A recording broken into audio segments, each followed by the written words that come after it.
Let's get talking now. Ambrose, good morning. It's a pleasure having you join me on the program.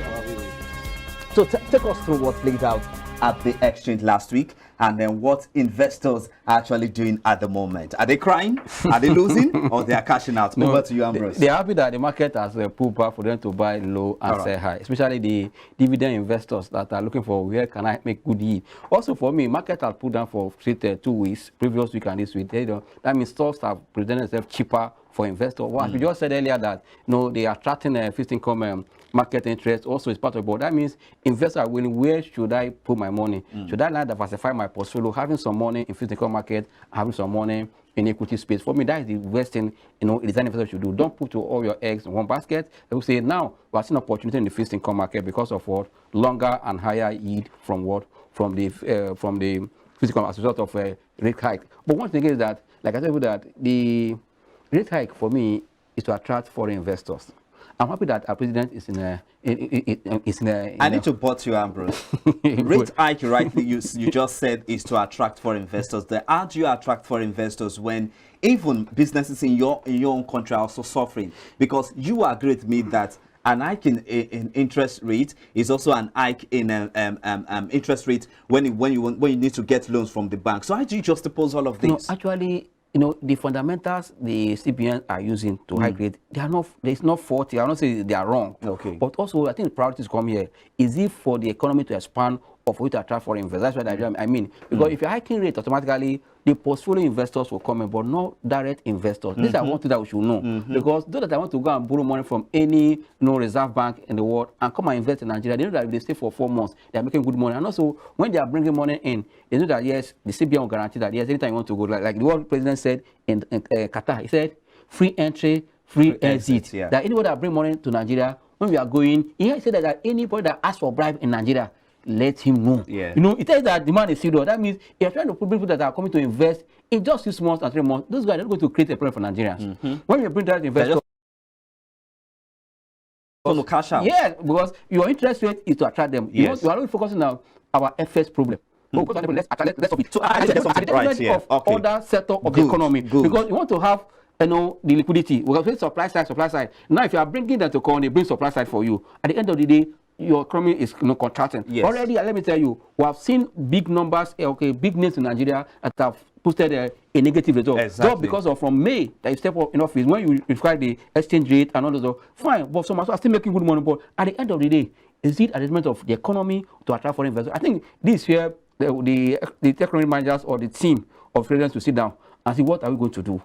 Is it to sacrifice Nigeria economy for people to bring in their money, or for us to put the economy in order? When our economy is booming, on their own they can walk in with their portfolio to Nigeria. Then we're going to force them because let's hike our rate because we want them to bring in, But I think we should work, getting more crude oil so we can sell and earn more dollars. I think that is for me is the most important because we want to add them. Because at the end of the day, all those small companies that have employed Nigerians, when they start closing down, they are pushing Nigeria out of engagement. Yeah. If they start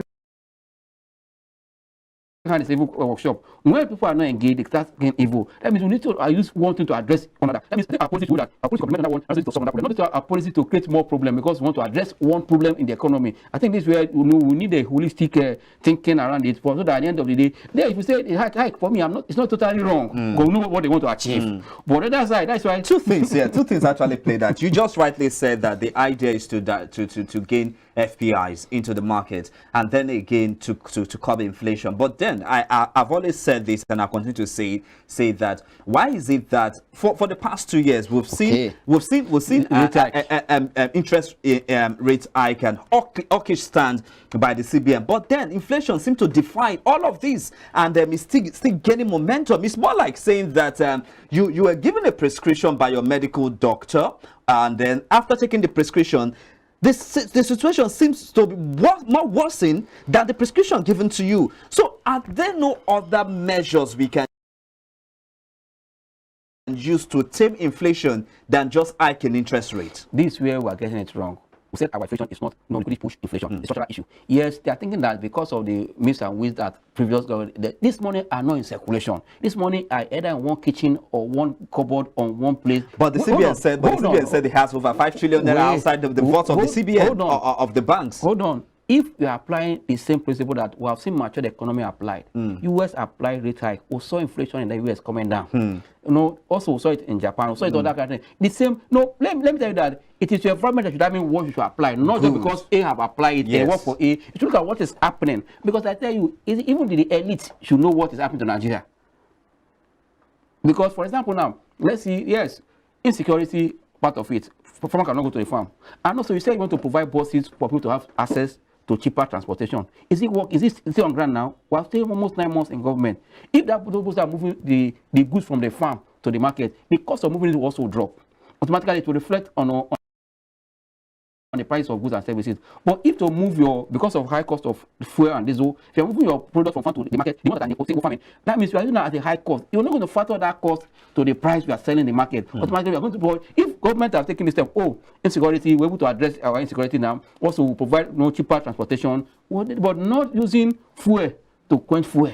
No, that's what I'm saying, because if you are coming to high rate when cost of production is high, it's going to be, for me now, if I'm using a 5,000 naira I need to ask you this question. To produce, to produce. Yes. Now you 10,000 to produce. I will put that price to what? To the market. Yes. I know you also have a background of the economy. I know we're talking about capital markets here, but there needs to be some fundamentals between the capital market and the economy. You can't separate the economy. Yeah, of course. They work hand in hand. But I need to ask you this question. I've always been the advocate of having the right people in power. And I keep saying this. I keep asking everyone that comes on this show this particular question. Is it that the current Apex Bank leadership team actually are they in tandem with what is going on with the environment, or is it that they are just looking at the global economy and looking at decisions being made in the global economy and they are trying to implement that in Nigeria? Do they have a better understanding of what the domestic economy is actually talking about? Actually, you just say it all. No, when you have the right people, I'm not saying that the person is not the right person. But look at the period of Sanusi as the CBN governor. Look at Soludo time as CBN governor. Look at the Soludo time, almost 4 years, the exchange remained stable. The same thing for Sanusi. It means that if you understand how the economy works, you know what to do. For me, I believe that if the new CBN governor really want to get the desired result for Nigeria, your consultation should not really remain to one side of the people that you know. Come on the other side so that they can have cross-breed ideas to bring to. For me, what we are doing is good because of, but that is not only to this one will put Nigeria economy to what we call they say we have a 2 recession during the Buhari regime, 2 recession. And with all that we're saying now, we're pushing the economy into another set of recession. Exactly. Whether I was speaking big English or whether we are doing you said we are clearing a backlog of FS. Those ones, because we are looking at FS is not a problem. Why should that be the focus of this of the Yemin-led Cardoso Apex Bank? It seems to be focused more on the foreign exchange aspect of the monetary policy agenda, and they seem to leave other aspects of it aside. How important is that, especially when it comes to clearing of backlog? How important is that to the foreign exchange market volatility that we're being faced with? Actually, anywhere in the world, is a monetary policy that gives tone to the economy with your rates. Yes. For now, we're seeing that we have gone to the extreme. In the history of Nigeria, where we are seeing almost 400 basis points in a meeting. Yes, I know that we had delays past, fine. But this was that cost of borrowing is high. People will start claiming down their employers and all those stuff, start putting them down just to stay in business. In the business. And also, the banks too are not fools. The fact that the economy is tight, if you come to borrow from me, I know that your business is having challenges. I won't borrow money to you. They have depositors fund, and when the depositor come and ask, and I borrow to Mr. A, not performing loan, I will not be able to pay for it. No. That is why we think the CBN also to think beyond that. Yes, what attract foreign investor, they also want to mop up funds. I tell you, those funds actually, if they know where the funds are, not the public. You know why the market has worked that? During COVID-19, they were injecting funds in the economy. System, and they know that yes, and that is when they do hike for they saw the law that it started coming back. The interest was not coming down because it's a system that works. It's a quality work. Here, our structure is breakdown. Let's look that is so deformed. It's really deformed. Yes. Our own is not. Yes, my see element of little liquidity involved, but it's not that liquidity issue. Yes. It is not for me. A lot of people that I have not seen money able to eat. How liquidity come from where? Let's go back to the market, Ambrose. What's playing out to the market right now, and what with all the fundamentals we're seeing, the sentiment. What do you think? The first trading day of the week Trading week or not, what's your projection? For me, I'll see it closing positive because of new listing of Transcorp Power. Because if the stock like that is coming, you can change the index to close positive. It doesn't mean that the other sectors are close, but because it's coming to list at almost 240 naira, that will push on the market cap and at the same time impact the index position for the board. One thing that investor in Nigeria should think outside the box. That's why as the fundamental of the economy is changing, or the market is changing, also change your strategy. It's not that you use it to make money in 2023, it's not able to use in 2024. Because that the environment is changing already. Yes, you have to change your strategy so you can stay ahead of the market. That means now you have to effectively combine your fundamental, technical, sentiment, and common sense. Before we are doing more of theory analysis, technical, fundamental, and sentiment. Now we have added common sense to it. Why common sense? Because there are opportunities you can see in the market. You say, oh, this company fundamentally they are not strong. But personality behind them can change the whole thing. Yes, and that's why, when we are analyzing your technical not put personality in your analysis. Why, fundamental not put personality in your analysis? Sentiment not put, but those personalities know how to manipulate because they own don't share and they are behind the company's operation and also for me, that's why we must factor in that personality. That's why I say common sense has to come in into your analysis this time.